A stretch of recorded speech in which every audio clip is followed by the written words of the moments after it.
Hi, welcome to the Answers Network. I'm on behalf of Alan Cordoza. I'm going to be hosting today. My name is Steve Caliper, and online with us for our conversation is a longtime friend of mine, Jim Burns. You know, Jim, I'm the Doing Good Better guy. I love this campaign. I feel like from our faith and our hearts that we should be looking at what we're doing and how we're serving better. And so today's discussion, as we've known each other for close to 30 years, is on parenting and grandparenting, kind of doing parenting and grandparenting better. Let me let you take a moment and introduce a little bit about yourself and Homeward and what you've been doing over the years. Great. Well, Steve, I appreciate you so much, and you do better, period, in life, and you're a wonderful father, husband, and well, one day soon to be grandfather. I have 4 grandkids, so I was at ball games on Saturday. It was a big weekend for that.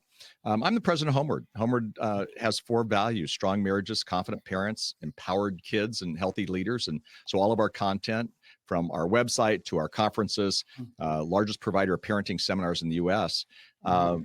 It's all on those things, and it's been a long ride. It's funny that you said 30 years. I didn't even think you were 30. So I'm looking at you online. But anyway, I know I'm an old guy. But my joy is helping families succeed, and that's where I put my energy, and that's what I'm sure we'll get to talk about today. And everybody, it's funny, they could be from the world of business, they could be from the church, they could be outside of the church.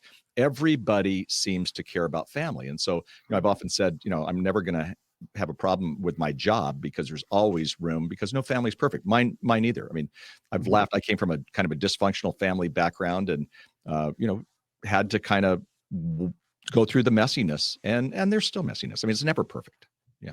Well, from both of us and our backgrounds, and Yeah. certainly it's messy, even in our current marriages, you with Kathy and me with Shannon for 35 years this August. Well, you married way above yourself. I'm telling you that. I did too, but I'm telling you. So, Jim, just to kind of dive in, parents today and even grandparents that have stepped into that role, the landscape of America in the last 5 years, even the last 10 years, is different than it was when we were growing up. Right. What do you see big picture as some of the obstacles and challenges across America, how it's just changed? There's obviously the media, the news, there's things happening at rapid pace. The peer pressures and the social pressures. That probably just touches even on just a few items. Well, actually, I think you hit some pretty big ones.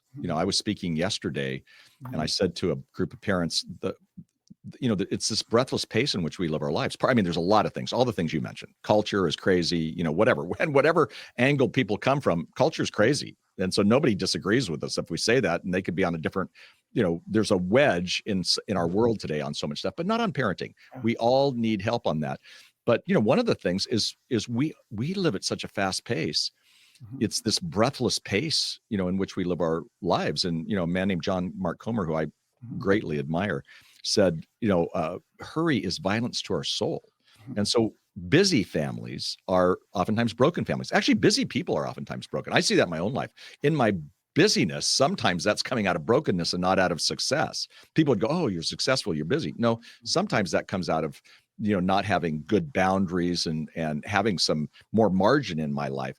But I would say that's one of them. And then you mentioned, the media, and, it's crazy today. I was just speaking to some kids. My background, even though I don't look like it, but I used to speak to kids, about 250,000 of them a year. And I had the privilege to speak to about 800 kids in Richmond, Virginia, not too long ago. And I said, how many of you think it's possible to be addicted to social media? What do you think? And all 800 hands. I didn't see one kid not raise his hand. Yeah. And then I just, but I think it's true. Yeah. But then I said, well, how many of you are addicted? I'm telling you, there were 2 kids that didn't put their hands up. All of them even knew that they were addicted to social media. And so, today they call it phubbing. It's a brand new word. It's in the dictionary, Phubbing. And what phubbing is that your time online is getting in the way of your primary relationships. And so say somebody's married, it's getting in the way of the relationship with their spouse or with their kids or whatever, and they're phubbing them. And I love the word. It's just a fun word, but we're doing that, Steve, and it's not good. And so I think somehow we've got to get a handle on this. Even the head of health education in our government today is saying that the digital drug may be more dangerous than other drugs because it's catching us unknown. And it's changing the way we do education. It's changing the way people communicate. It's changing the way we work. And there's good things. Look at what we're doing right now. We're having a conversation with technology. Awesome. I mean, you're in Atlanta, I'm in California, and here we go. But we have to be careful that it doesn't take over our life. And, so busyness, pace of life, those are just two issues. One more thing on the digital, I just saw this and I'm like blown away, that the average middle school kid spends less time outside than a prisoner. Why? Well, they're on their phone, they're on their digital device or whatever. And so I think we've got to get a handle on it and kind of learn to create media safe homes. And as parents, grandparents too, we've got to get a hold on this, and we've got to get it pretty quickly. I mean, I had a woman say to me at this conference I was at, she goes, so my 9-year-old is on TikTok. Should I follow him? And I said, well, first of all, it's not TikTok, it's TikTok. And your kid is 9. Yeah. It's actually illegal for your kid to be on. Nobody's going to monitor that. So this mom has to become a student of the culture. And that's one of the things that I think all of us have to do. We have to be students of what's going on in this culture. Whether we agree or not, we still have to be students of the culture. There's so many lanes that we could take this conversation, and I'll dive into a few of them. Jim, give us a sense of meaningful relationships and conversations that parents struggle with today. What are some of those topics? Yeah. Well, I would say that parents it's like a danger zone conversation. Right. No, we'll talk about school, and we'll talk about curfew, and we'll talk about sports and activities. I mean, curfew, like good old days, like when the street lights come on. Yeah, actually, that doesn't happen anymore. But one that just cracks me up is sex. So all studies show, and by the way, both liberal, conservative, from a faith and not from faith, say that the more positive, value-centered sex education kids receive from home, the less promiscuous they'll be and the less confused they'll be. Okay, that makes sense. So I'm at a conference 2 weeks ago. It was with Chick-fil-A. It was actually in your state. And I was speaking at a marriage conference, and I said, how many of you received good, positive, healthy sex education? Now, I'm talking to parents. It was actually a marriage conference, but I was talking to parents. One person put their hand up in a full room that they had received good positive. Yeah, totally. And so when I even talked to this woman, she was awesome, and her husband was hilarious. And she goes, we had conversations, but they were awkward. And so I came back and said to my daughter, Christy, I said, so, Mom and I kind of talked to you about this stuff. Apparently we're not the norm. And she goes, oh, you did, but you were so awkward, Dad. You could speak to thousands of kids on it, but your bald head would sweat, your ears would turn red, you'd stutter. And she goes, but actually, thanks for having those conversations. But I just laughed because I go, is this going to be awkward? So as parents, we feel uncomfortable, so we just don't bring it up. So the number one place that they get their sex education is the internet. Now, I love the internet, but I don't trust the internet for everything. And kids are trusting the internet when it comes to to an issue like that. So I'd say that's one of the many issues. The other one for me, in terms of talking on the same, genre, so to speak, would be drug and alcohol education.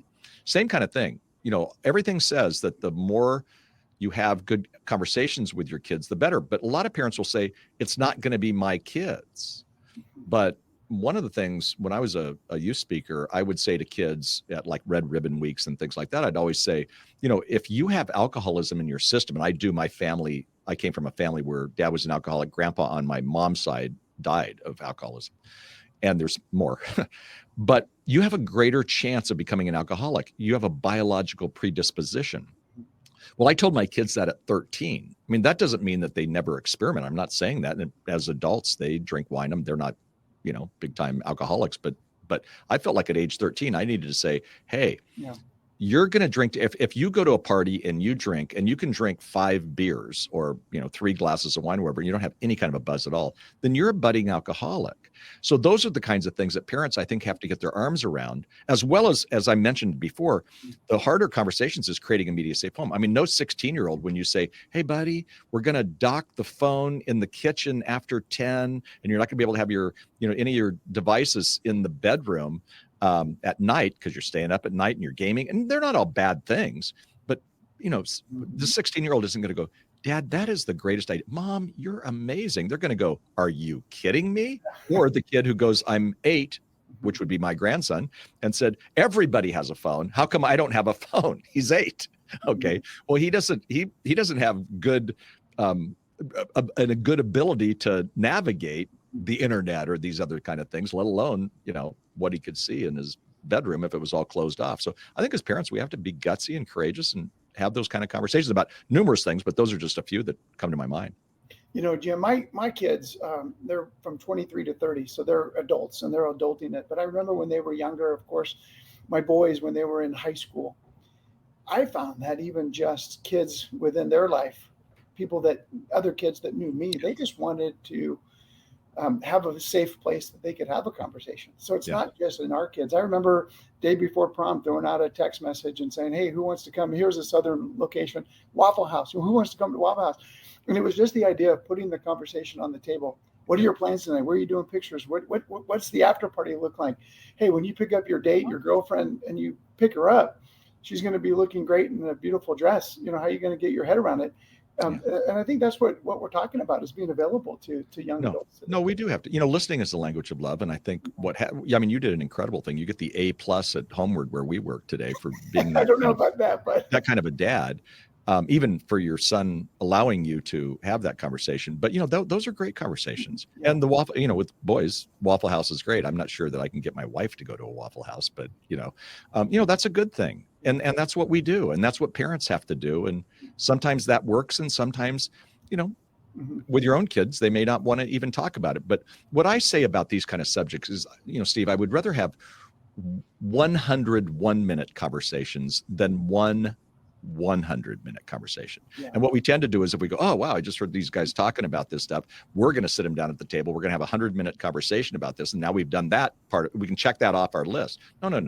It's 100 1-minute conversations that you have. And it can't be lectury and it can't be preachy and all that. It just has to be, good conversations. Your illustration, being at the Waffle House, asking those kind of questions, those are proactive, good questions that a lot of times teenagers or even young adults, they're not thinking that way. So we can help them think through that. And I think most kids appreciate it. Jim, another lane goes to media, but it's also just where teenagers and young adults get information. Yeah. It's like 90% media, right, or on podcast conversations like today. Yeah. How, as parents, is it that we look at how we used to obtain information, whether it be newspapers or old school? I'm sorry, what's a newspaper? The newspaper is that white thing with little black. Exactly. Okay, I haven't had a newspaper in 20 years. But the point is that the content of information today is so much different than the information of where young adults and teenagers even get information. As you said, it's peer to peer. Yeah.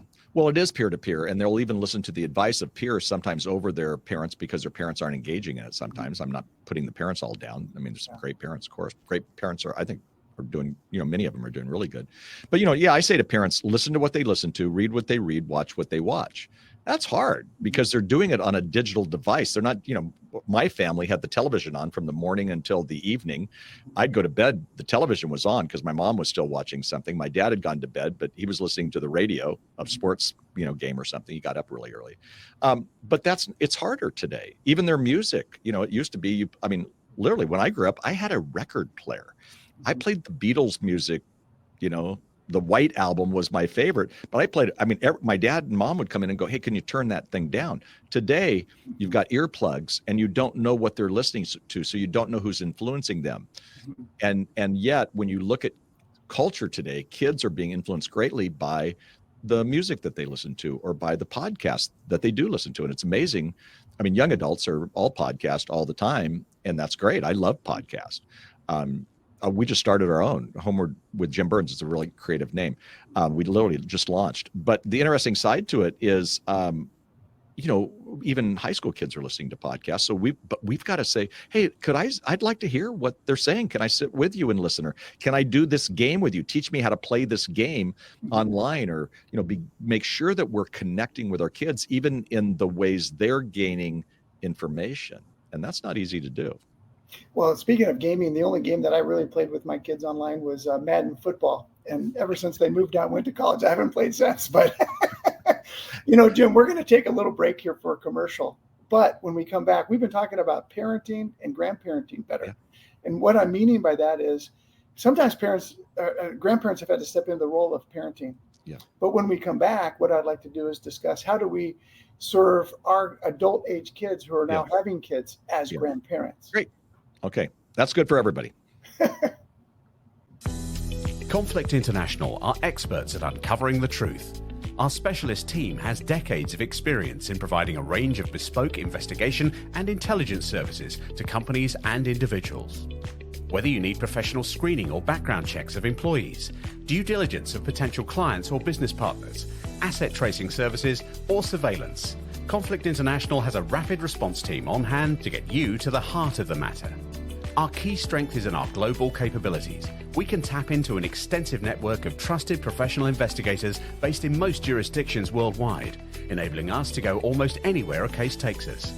Conflict International has decades of experience with a diverse range of skills among our team, developed from backgrounds in military and security intelligence services, as well as practiced lawyers.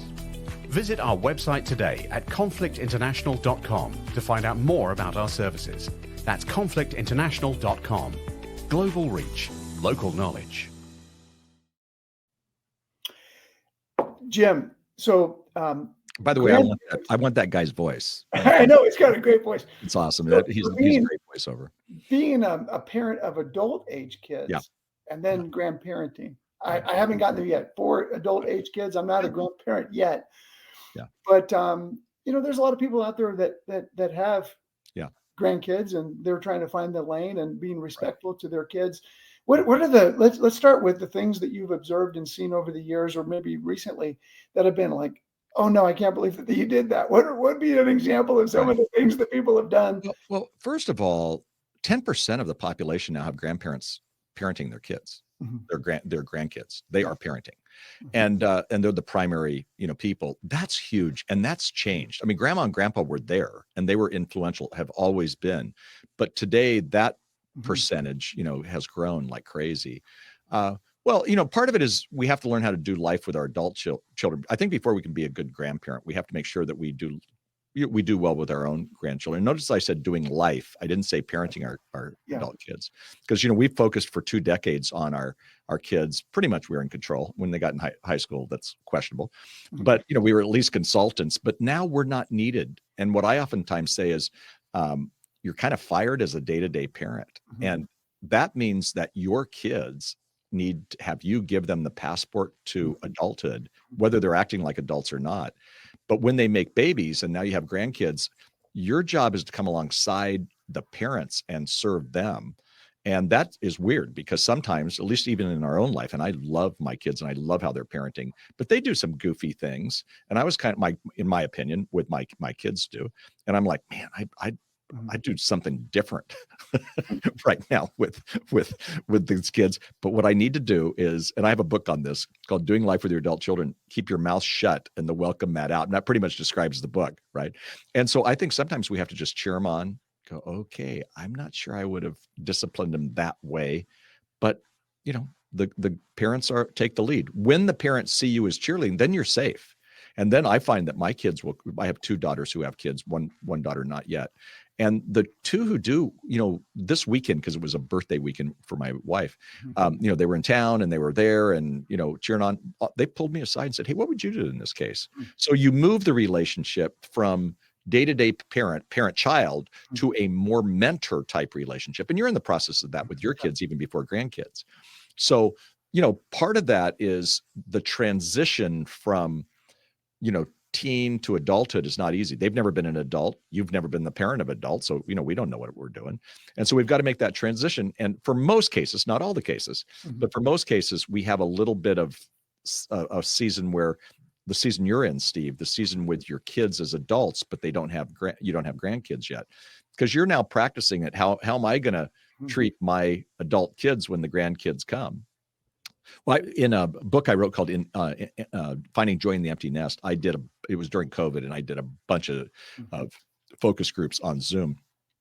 And it was interesting because I would start talking about empty nest and adult kids, and people cried in every focus group. There was grief issues, kids violating their values, all these things.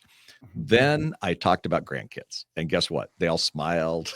And some had concerns about their teenage grandson who was smoking pot or something, but most were like, the grandkids, it really changed. It was really a unique deal because they were so excited about it. But I've learned that my greatest legacy may not be with my 3 daughters. It may be with my grandkids. And my grandkids get attention that I give them, where I didn't give my own kids some of that. Like my grandson James, he's 8. I mean, I go to every one of his games, and I went to my kids, my girls, they were in gymnastics and cheerleaders and all that kind of stuff. So I went to those. But man, I'm more engaged in the game. And then even in our home, we're pretty excited about the children's Bible for him. And so I've read the children's Bible with him. It's a big, thick Bible. I've read it through with him 3 times. He's 8. I didn't do that with my kids. So grandparents can have a great influence. And then we hand them back to the parents with the chocolate on their face, or, the poopy diaper or whatever. Although I did some poopy diapers this weekend because we've got, one of the babies, they just kept handing the baby to me, which is great. So I think when our kids were little, I know for me, it was, okay, we've got this, we've got, bills, we've got work, and make sure clients are happy. Right. We're kind of running at things, and there's this like busyness, but we want to be engaged and be as best parents as we can. But life kind of takes over. Right. You miss windows, and certainly then go back and backfill that. Yeah. So with regard to that comment, I facilitate a lot of gatherings and meals and luncheons, and I always give people in the room, 10 seconds, 15 seconds to give me a little something about them Right. as I go around. And what I found most of the time is that, most groups will have like 132 grandkids, but no kids. Right. Well, everyone is like, oh, I got 5 grandchildren. I got 12 grandchildren. I mean, yesterday I was speaking in Los Angeles, and so I wasn't there when the grandkids showed up for the big party for my wife.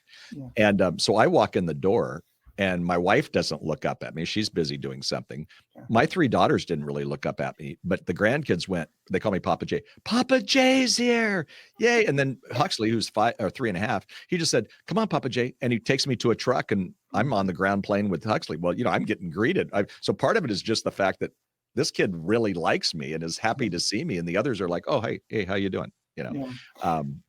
So again, what a joy to be able to do that. And so I get that the people that you're facilitating are going, here's the pictures of my grandkids.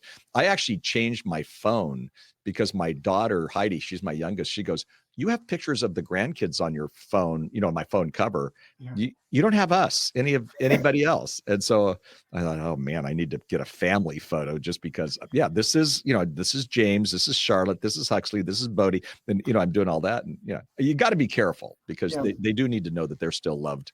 And, you touched on something a moment ago, which is allowing our kids who are becoming adults at whatever age of responsibility comes to allow them to become an adult without, holding on. You mentioned about giving them their passport, and then it's the Social Security card, and then it's signing over the car when maybe they get out of college or they start to adulthood. Right. Then they get their own auto insurance. They're kind of doing life.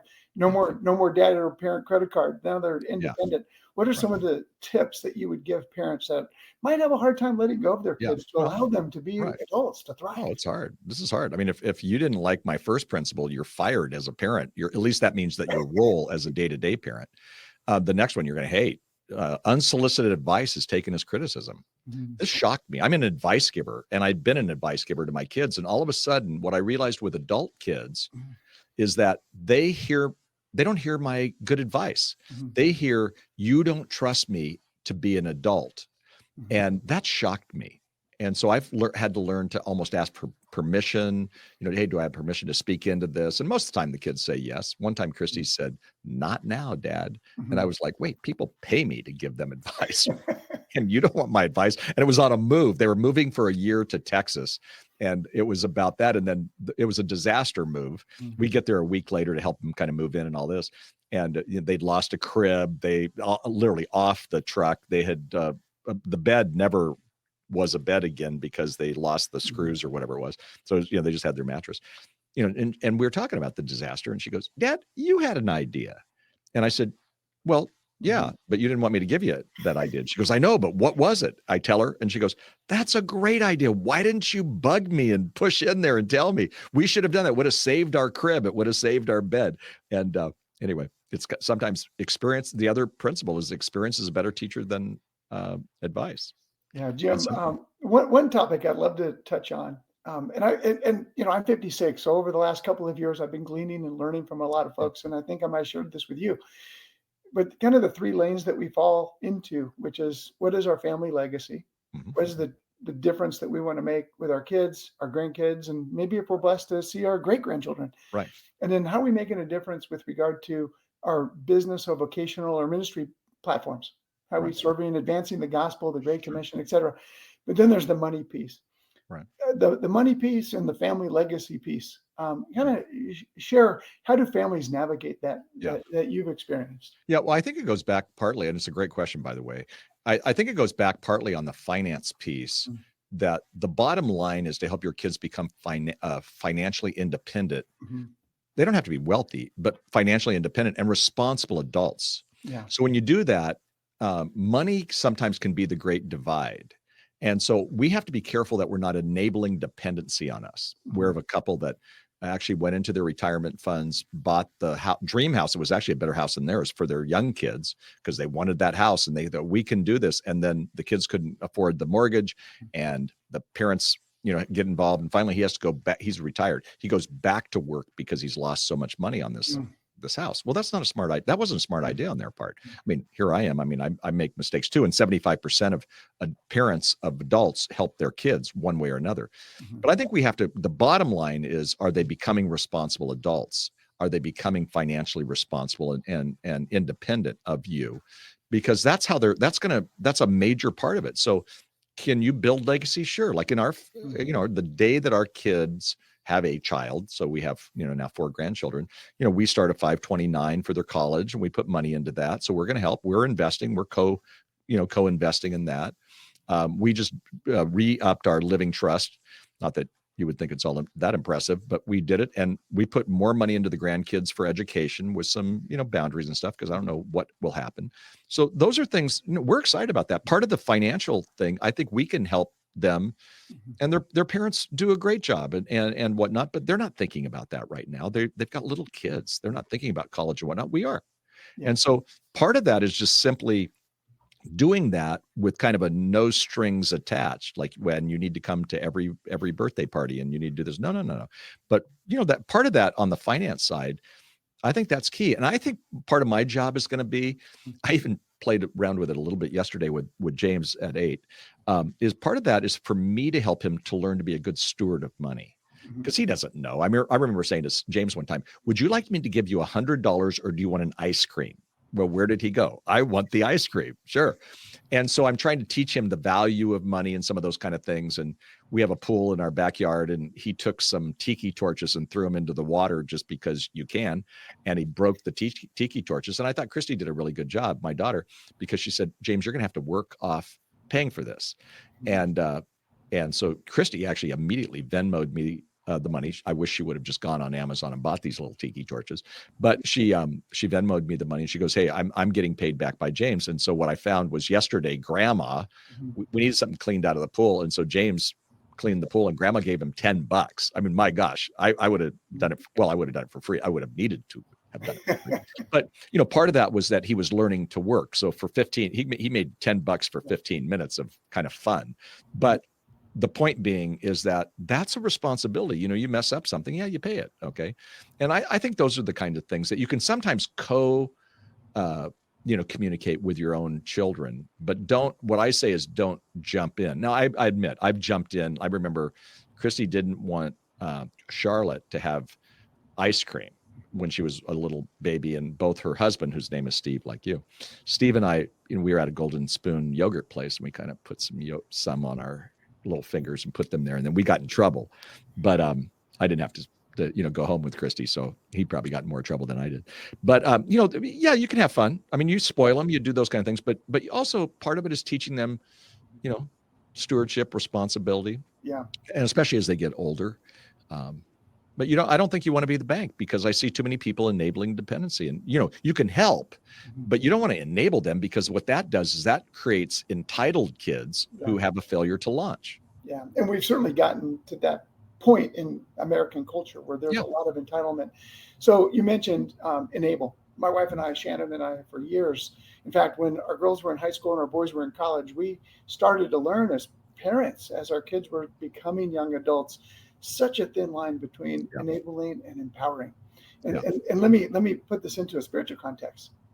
the Great Commission and the gospel, this is about empowering, equipping leaders. Right. And so if truly we do want to empower and equip the next generation of leaders, we've got to be careful not to overstep those bounds. So what would be some tips as it relates to how do we go about empowering our kids? Yeah. Well, I think we empower them by coming alongside them, but not doing it for them. Let's say we're helicopter parents. You know, that was a phrase that's been around for a long time. But if we are helicopter parents, we need to land the helicopter in order for them to make some of those decisions on their own. And then it's hard. I mean, you talked about the Great Commission. Our daughter, Christy, when she was in college, she wrote a column. She was a journalism major. She wrote a column for the school newspaper, and she said, I had to disown my parents' faith to own my own faith. Mm-hmm. Well, the fruit doesn't fall far from the tree. We go to the same church. There's certain things but that freaked us out. But you know what? It was the best thing it could possibly be.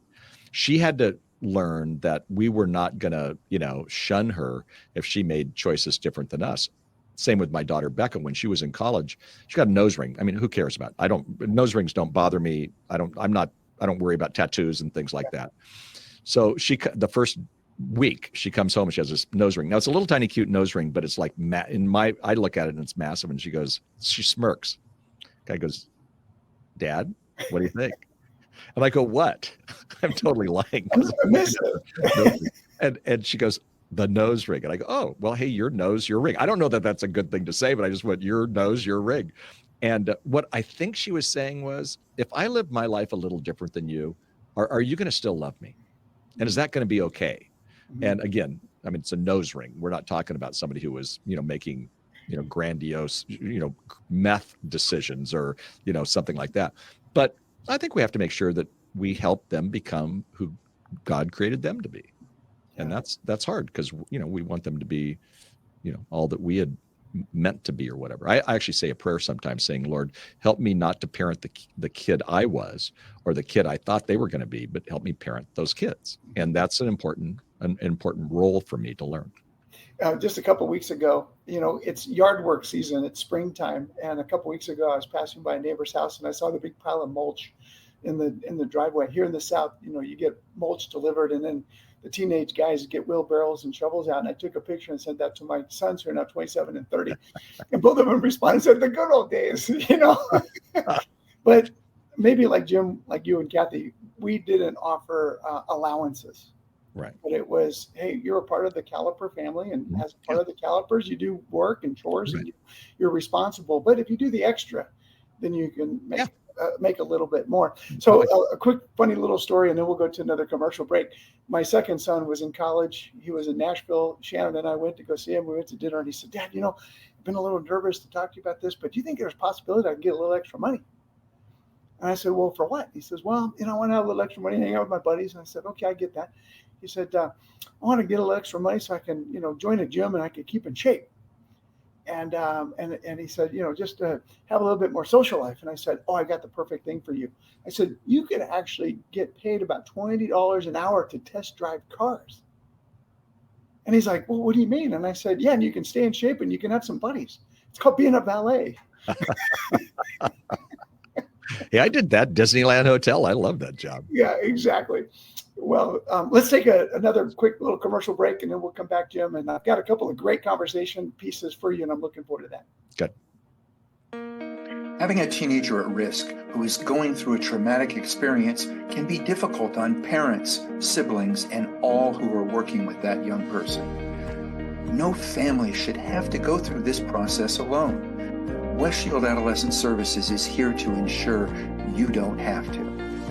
Many of the psychologists and psychiatrists we work with have spoken about the stress families go through. Not just the young person, but the parents, needing to get their child to a program where they can get the help they need. Westshield aims to lessen that stress. Every case goes through a thorough intake process with one of our knowledgeable, compassionate intake coordinators. We want to know the likes, the dislikes, and the fears of each child. This important information is taken into consideration when choosing the best suited team member for each individual teenager. Westshield agents come from all different walks of life, giving us a diverse group of team members to ensure a personalized, compassionate experience for every teenager. This allows us to make certain every young person we work with gets to the chosen program in the best possible state of mind. We contacted over 600 of the youth we've worked with in the past to see where they're at now. 97% of these individuals told us how much their lives had improved, that they had better relationships with their friends and families, had gone on to marry, have kids, and were now using the skills they learned in their program to raise their own children. Our role of transporting at-risk teenagers is a vital step in the process of ensuring a youth's ability to thrive in their new environment, and is a role we don't take lightly. The recovery process can be a long one, but like any journey, it started with a single step.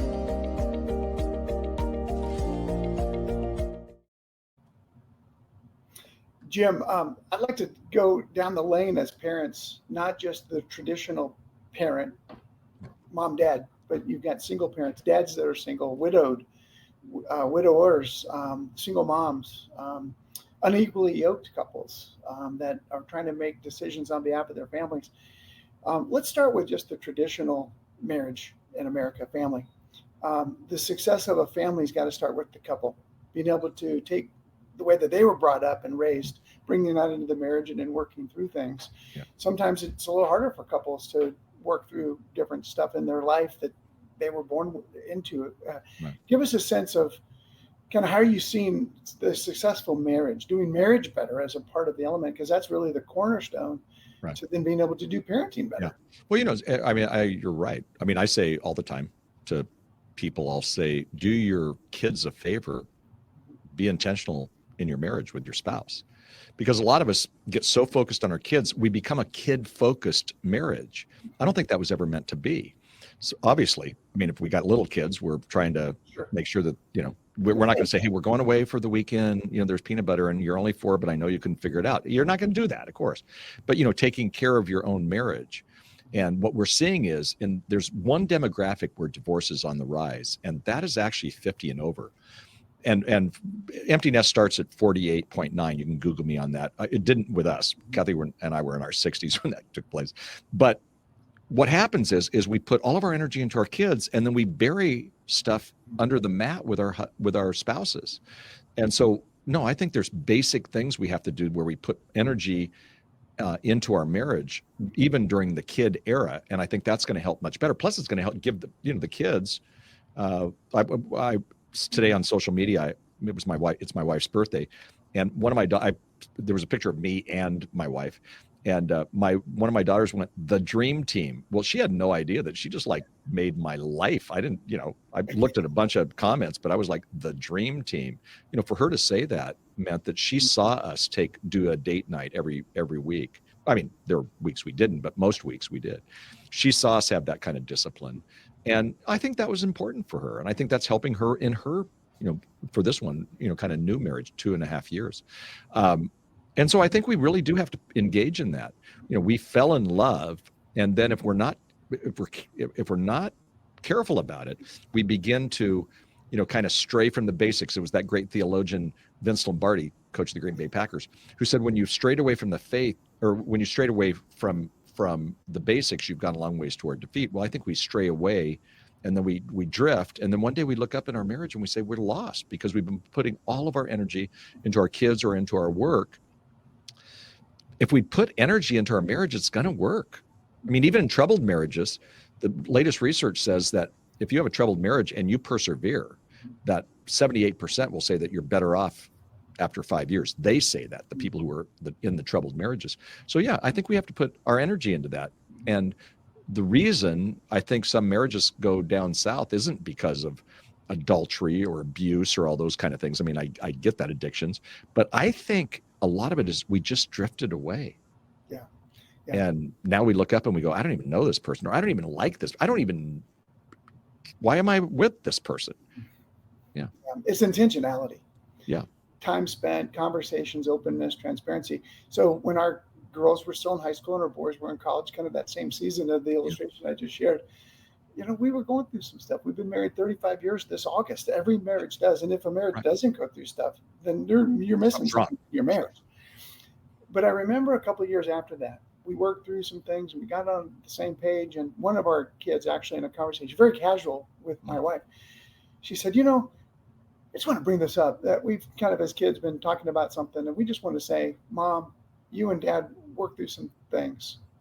She used maybe some other language, but she said, thank you for working through all your crap, because you're a great family and you're a good marriage, and we're just grateful you guys worked through it.